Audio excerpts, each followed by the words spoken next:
वाचेला उपदेश केला. वाचन काय करतो आपण? जप करतो. नामस्मरण करण्याचं काम वाचा करते. म्हणून पहिला वाचेला केला स्मरण करण्यासाठी, म्हणजे तोंडानं विठोबाचं नाव घेण्यासाठी. आणि दुसरा उपदेश आहे डोळ्यांनी पाहण्यासाठी. तर रूप सुंदर आहे, गोजीरवान आहे. पहा, आता पहा, आपण डोळे लावूनही पाहू शकतो, डोळे उघडे ठेवूनही पाहू शकतो. डोळे लावून बी पाहू शकतो आपण. डोळे झाकले तरी पाहण्याचा गुणधर्म आपला बंद होत नाही. दिसतं आपल्याला, जे जे पाहिले ते दिसतं, नाही पाहिलेलंही दिसतं. तुम्ही म्हणा नाही पाहिलेलं कसं दिसतं? स्वप्नात दिसते का नाही? कधी कधी न पाहिलेल्या पहाडावर पर्वतावर आपण जातो का नाही स्वप्नात? कधी गेलेलो असतो का तिथं? पण जातो. डोळे लावूनही जातो आणि डोळे उघडे ठेवून तर आपण सगळं पाहतोच.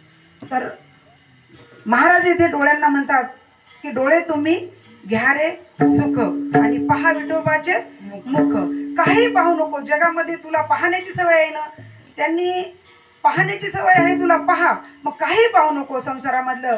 ज्याचं स्मरण करायचं ते पहा. म्हणजे जे पाहिलं त्याचं स्मरण होत असतं माणसाला. आपण जे बघतो तेच आपल्याला तोंडातून निघतं किंवा आठवतं. पाहणे आणि बोलणे जवळजवळ एकमेकाचे जोडीदारच आहे ते.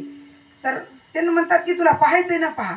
आता बघा, आपल्याला जे पाहू नको, आपल्या एरवी डोळे कसे आहेत, पाहू नको म्हणेल ते पाहतात. एक असं रस्त्यानं जाताना एका घराच्या समोर गर्दी होती थोडी.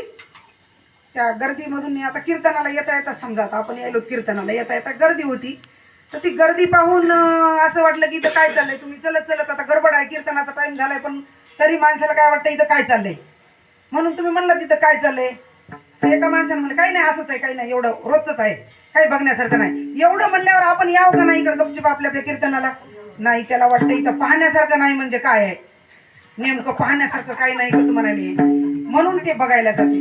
बघायला जातं काय नसते तिथं, नवरा बायकोचं भांडण असतं. ते भांडण सगळ्याच्याच घरात असते.